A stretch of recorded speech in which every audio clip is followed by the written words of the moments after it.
saja memberikan materi gagasannya. Waktu dan tempat kami persilakan.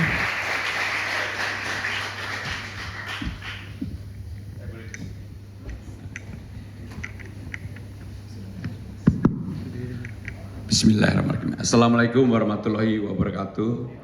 Salam sejahtera bagi kita semua yang saya hormati, Bapak Dekan, panelis yang hadir, tadi Ketua Himpunan Ilmu Politik mengingatkan saya waktu saya mahasiswa. Saya dulu pernah juga menjadi Ketua Himpunan dan Ketua Dewan Mahasiswa ITB. Jadi saya aktivis, kalau aktivis itu ngomongnya berapi-api kayak gitu.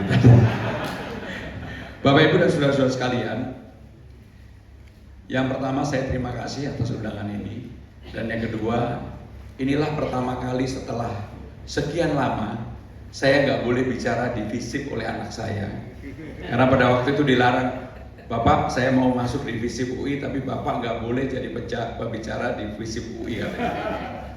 Karena dulu saya pada waktu itu masih sebagai pimpinan DPR. Bapak Ibu saudara-saudara sekalian, ingin memperkenalkan sedikit saya dengan jabatan yang cukup lama, 25 tahun menjadi pejabat negara. Umur 35 tahun pada waktu itu saya sudah menjadi sekretaris Presiden Megawati. 4 kali terpilih menjadi anggota DPR RI, sekali jadi pimpinan Dewan, 2 kali mengundurkan diri, dan 2 kali menjadi Menteri Sekretaris Kabinet di era Presiden Jokowi. Saya sudah merencanakan untuk pensiun, maka hampir tidak pernah ada dalam sosmed saya hal yang berkaitan dengan pemerintahan atau apapun, lebih pada naik sepeda dan cucu saya. Tapi kadang-kadang amanah itu kita tidak bisa prediksi, dan sekarang saya mendapatkan amanah itu. Padahal saya waktu itu mendukung Mas Anies untuk maju lagi sebagai calon gubernur Jakarta. Bapak Ibu saudara-saudara sekalian, saya ingin memulai dengan bahwa Undang-Undang Nomor 2 Tahun 2024 itulah yang kemudian merubah wajah Jakarta dari ibu kota negara menjadi kota global dan sekaligus menjadi pusat perekonomian nasional. Ininya bisa ditampilkan, mohon maaf. Gak bisa. Bisa nggak ini yang ditampilkan? Bisa seharusnya, sebentar ya Mas. Ada yang Betul ini Mas? betul. Jadi apa yang ingin saya lakukan untuk Jakarta? Saya ingin membuat Jakarta lebih berdaya, berkeadilan, dan berkelanjutan. Next.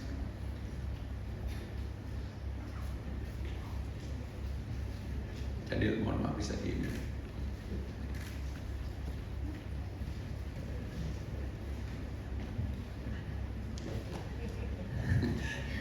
minta bantuan anak. Bapak Dekan yang saya hormati, Bapak Ibu saudara-saudara sekalian, setelah saya keliling lebih dari 250 titik, yang awalnya terus terang saya maju mungkin hanya pro forma, saya jatuh cinta dengan Jakarta. Karena saya melihat persoalan utama di Jakarta adalah begitu disparitas perbedaan, kaya miskin begitu mencolok.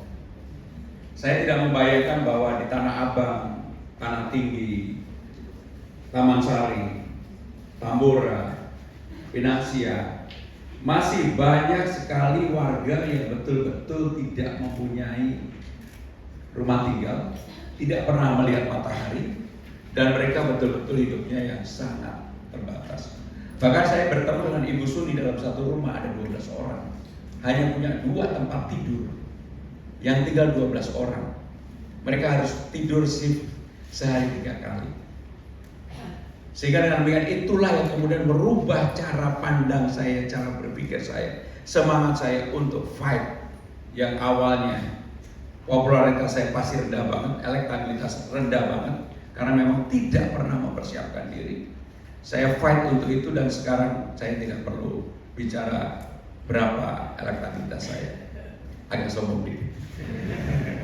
Bapak Ibu saudara-saudara sekalian, yang pertama adalah saya ingin menuntaskan hal yang utama, hal yang berkaitan dengan pendidikan.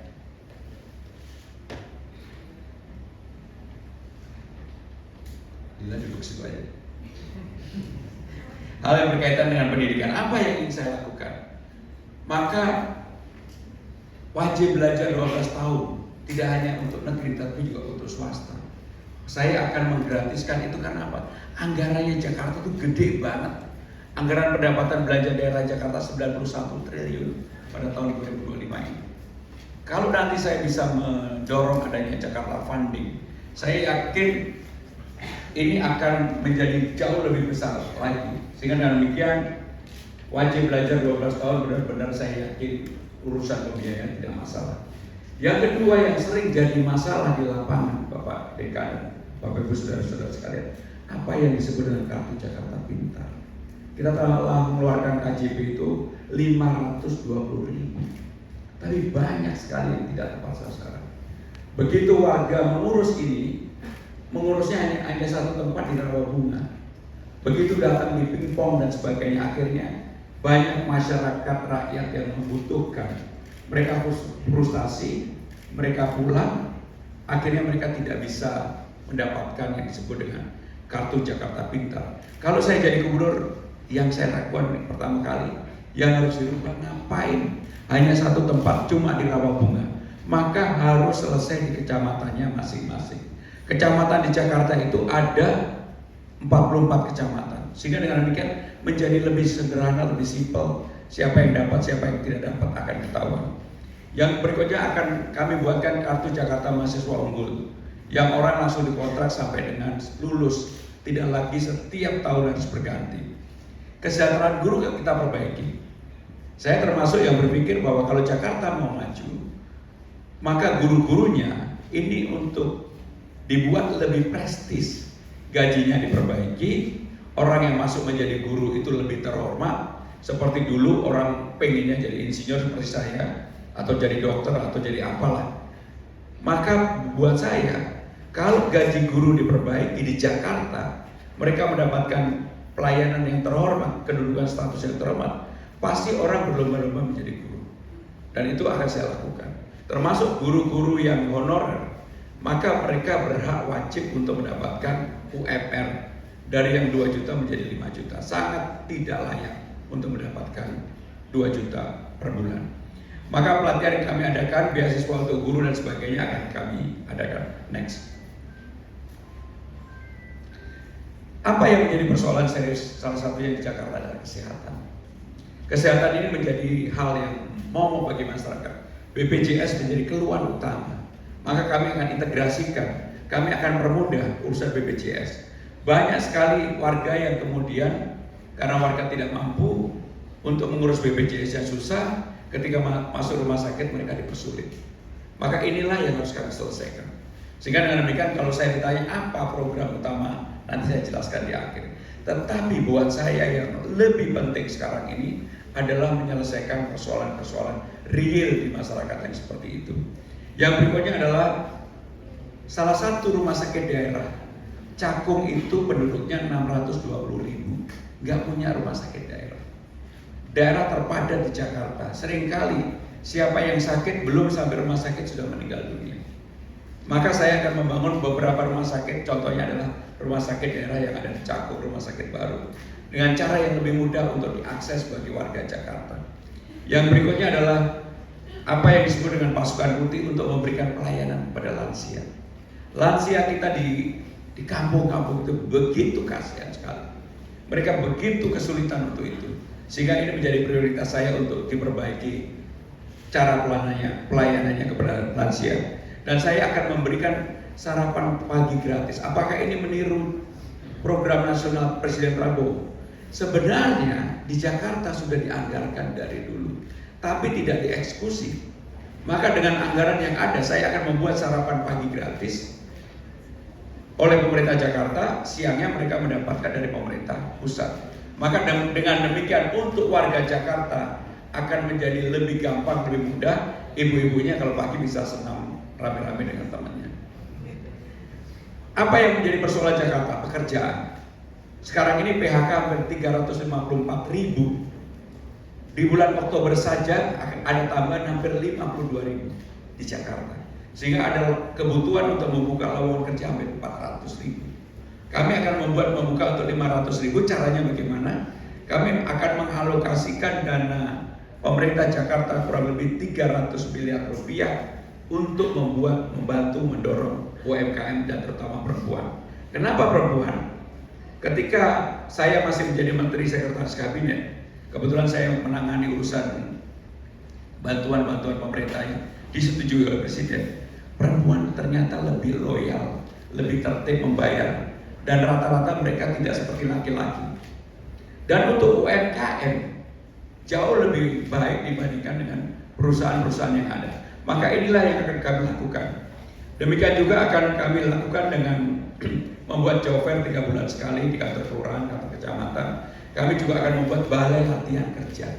Balai latihan kerja ini bekerjanya bukan seperti balai latihan kerja yang ada. Benar-benar sudah harus kekinian. Ada kreator hub, ada orang-orang yang memang hanya bekerja menjadi konten kreator, animasi, ekonomi digital, kekinian, dan semuanya kita berikan bersertifikasi. Demikian juga untuk balai latihan kerja ini, kami mengharapkan bisa suatu hari untuk selain bersertifikat, mereka bekerja di luar negeri atau di lain tempat di kota yang lain. Dan saya akan juga menerapkan work from everywhere di pemerintahan saya kalau saya jadi gubernur. Dan saya sudah menerapkan, boleh dicek, Sekretariat Kabinet sekarang udah full yang namanya work from everywhere. Ternyata produktivitasnya naik tinggi. Kenapa naik tinggi? Terutama Gen Z dan milenial. Kalau pagi hari setelah subuhan, dengan work from everywhere kita atur 2 hari di kantor, 3 hari di rumah. Yang dulu baru masuk di meja saya sore, pagi-pagi sudah selesai. Kenapa? Begitu mereka selesai subuhan, tidak perlu ke kantor, mereka bekerja. Ketika saya sampai di kantor, pasti sudah menumpuk dan pekerjaan menjadi lebih produktif dibandingkan dengan sebelumnya. Next. Kami juga akan melakukan perbaikan terhadap transportasi publik. Transportasi publik di Jakarta sudah tidak bisa lagi Transjakarta, sudah harus menjadi Transjabodetabek. Dan kami akan membuat 15 golongan, itu kami gratiskan untuk naik MRT, LRT, dan Transjakarta. Setengah dipaksa untuk tidak naik kendaraan pribadi ke Jakarta. Karena survei Kementerian Perhubungan membuktikan bahwa untuk banjir macet di Jakarta ini perlu dana hampir 71 triliun. Sehingga dengan demikian pemerintah lebih baik memberikan subsidi untuk transportasi, dan mereka yang kita sebut dengan ride and park. Misalnya saya tinggal di Bekasi, jarak 500 dari rumah saya akan bisa naik motor, naik sepeda, naik mobil, parkir di sana. Selalu harus ada kendaraan umumnya. Salah satunya yang digagas Mas Anies, Jaklingko, itu akan kita perbanyak. Sehingga kemana aja orang bisa naik transportasi umum. Dan kalau itu dilakukan, problem utama Jakarta, orang pagi hari berangkat hampir 4,5 juta masuk Jakarta, malam hari 4,5 juta keluar Jakarta, akan lebih teratasi. Karena apa? Dengan 15 golongan kita bebaskan, orang bisa kemana saja dengan gratis. Bahkan sampai dengan Pulau Seribu, maksimum dia hanya menambah 30.000. Kami sudah hitung PP-nya dan sebagainya. Maka dengan demikian kami akan melakukan revitalisasi terhadap sarana publik, termasuk konektivitasnya akan kita lakukan perbaikan. Next. Apa yang harus dikembangkan di Jakarta? Ada 2. Transit Oriented Development ada yang dikenal TOD sekarang ini ada 5. Salah satu yang berhasil adalah di Blok M. Ini yang akan kita kembangkan. Inilah yang akan menjadi wajah Jakarta di masa depan. Terintegrasi, hunian, parkir, transportasi, sarana prasarana, dan juga restoran, tempat belanja dan sebagainya. Sudah waktunya untuk dipikirkan ini. Dan kalau saya menjadi gubernur, maka saya akan melakukan terobosan baru. Salah satu rumah hunian di Jakarta eranya Pak Ahok dan Mas Anies, kenapa tidak bisa jalan sepenuhnya? Persoalannya adalah pembebasan lahan. Zaman Pak Ahok di Pasar Jumat dibangun, ternyata memindahkan orang yang berdagang di Pasar Jumat susah sekali. Maka saya tidak akan membuat di pasar. Saya akan membuat di sekolah-sekolah yang ada, di kantor kecamatan, kantor puskesmas, kantor kelurahan. Contoh di Blok S ada sekolah SD, siswanya 122, saya sudah datang sendiri. Luasnya 1,1 hektar. Jam 2 udah tutup. Kenapa yang seperti ini kita nggak buat? Lantai 1, 2, 3 tetap untuk sekolah. 45 untuk co-working space, yang ke atasnya untuk hunian. Karena boleh nggak saya minta 1 menit 2 menit? Karena diingetin terus, jadi saya agak terganggu. Untuk hunian, ke bawahnya kita buat untuk valet parking. Kenapa? Senopati dan di sekitar sana, persoalan utamanya adalah kemacetan. Karena orang parkir di sepanjang jalan. Kalau saya jadi gubernur, maka sekolah tadi ke bawah akan saya buat untuk valet parking. Dan di sana juga ada tanah jakpro. 8.000 saya buat untuk valet parking, membuka lowongan kerja baru. Untuk itu, setelah itu maka Senopati dan Gunawarman kita larang orang untuk parkir di pinggir jalan. Semuanya di valet parking. Maka Senopati dan Gunawarman akan menjadi wajah baru Jakarta. Pedestriannya kita perbaiki sehingga restoran-restoran dan sebagainya akan tumbuh dengan baik. Next. Jadi saya 2 menit lagi. Yang berikutnya saya akan membuat Jakarta Funding. Apa sih Jakarta Funding? Kebetulan waktu saya menjadi Menteri Sekretaris Kabinet, Presiden punya gagasan yang disebut dengan INA Funding, Indonesia Funding. Pada waktu itu bersama Menteri Keuangan, Menteri BUMN, Bapenas dan sebagainya. Karena saya menjadi penjaga dapurnya Presiden, saya menyiapkan paperwork-nya sehingga tahu luar dalamnya. Modalnya 2 tambah 4 triliun, 6 triliun. Di-hire-lah profesional. Berapa sekarang size-nya INA Funding? Hampir 150 triliun dalam waktu kurang dari 4 tahun. Kenapa bisa begitu besar? Karena begitu leverage-nya istana, negara, nggak perlu lagi garansi, nggak perlu lagi agunan untuk semua proyek-proyek dan hal yang dilakukan dengan INA Funding tadi. Bahkan proyek-proyek seperti smelternya Freeport, proyek di Dubai, Abu Dhabi, INA Funding bisa masuk. Dengan analogi itu, saya akan membuat Jakarta Funding. Duitnya dari mana? Dengan 91 triliun, silvanya hanya selalu ada silva 5 sampai 6 triliun. Saya bilang akan saya tarik 3 triliun. Saya akan modal dasarnya menjadi 10 triliun. Yang 7 triliun dari mana? Itu kerjaannya gubernur, gampang banget. Di leverage Jakartanya pasti bisa. Dengan modal 10 triliun, modalnya lebih dari modal ketika INA Funding dibuat. Jaminannya apa? Nggak pakai jaminan. Investasi yang nggak pakai jaminan karena atas nama Jakarta pasti akan menjadi lebih baik. Dan inilah yang belum pernah dilakukan di Jakarta. Selama ini pendapatan di Jakarta hanya dari pajak, retribusi, dan dividen. Ini adalah hal baru dan saya yakin pasti ini bisa.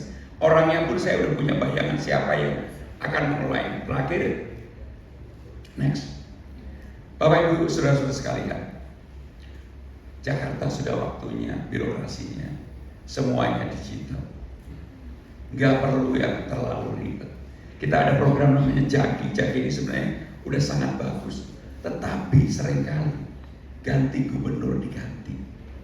Kalau saya ditanya orang apa sih yang Mas Pram pengen tinggalkan untuk Jakarta, saya bilang saya akan melanjutkan semua yang belum selesai dari gubernur-gubernur sebelumnya. Dari Mas Anies apa yang belum selesai? JIS belum selesai. Nonton Bruno Mars kemarin, orang pulang marah-marah. Nonton Dewa pada waktu itu saya ikut nonton, pulang juga marah-marah. Karena kenapa? Infrastruktur transportasinya belum selesai. Saya akan selesaikan itu. Begitu sekarang MRT mentok sampai Ancol, gak hanya ke kiri kemarin, kita buat ke kanan, masuk JIS sampai dengan Tanjung Priok. KRL-nya yang selama ini hanya 30 menit sekali lewat JIS, kita paksa 3-4 menit sekali harus lewat JIS. MLRT-nya juga dibuat. Kalau itu bisa dibuat, maka JIS akan menjadi legacy baru. Orang dari mana aja akan sangat mudah. Sekarang ini problemnya adalah tempat parkir. Orang mau datang pulang problem. Sehingga itulah yang akan kami lakukan. Demikian juga apa yang belum selesai dari Ahok. Yang sudah bagus. Kalijodo. Dulu dari Haram Jada menjadi tempat yang bagus. Tiba-tiba nggak dirawat. Kalau Bapak Ibu datang ke sana akan sedih. Maka tadi pertanyaan Ketua Himpunan, apakah anak muda dilibatkan? Dalam setiap proyek yang memang untuk kebutuhan anak muda, komunitas dan anak muda mesti dilibatkan. Contoh, terlalu banyak sesuatu yang dibangun, kenapa sepi? Karena bukan menjadi kebutuhan mereka. Begitu banyak taman yang tidak didatengin. Karena apa? Bangun tamannya bukan buat untuk anak-anak muda tampil, rekreasi, berkebudayaan dan sebagainya. Tetapi dibangun karena mengerjakan proyek. Kalau saya balik. Konten kreator, anak-anak muda dilibatkan semua, komunitas termasuk. Kalau saya renovasi tempatnya Pak Ahok, saya akan libatkan komunitas skateboard, komunitas sepeda. Kebetulan saya bersepeda, supaya tahu apa yang menjadi kebutuhan. Maka dengan cara berpikir inilah saya melakukan. Dan yang terakhir harus ada gagasan besar. Salah satu tadi yang saya sebutkan dengan Jakarta Funding, membangun dunia di tempat-tempat yang sudah dimiliki oleh pemerintah daerah. Nggak perlu pembebasan lahan. Saya meyakini ini pasti bisa dilakukan. Begitu gagasan ini saya buka kepada para pengusaha, mereka bilang, Mas, saya mau. IRR 12 saja saya mau. Kenapa mau? Orang paling takut dengan aparat penegak hukum. Termasuk Mas Anies kemarin, kenapa untuk DP 0% akhirnya mandek, padahal lahannya udah dibebaskan? Karena itu tadi. Sehingga dengan demikian, dengan cara-cara itu mudah-mudahan Jakarta akan menjadi lebih baik. Terima kasih. Wassalamualaikum warahmatullahi wabarakatuh.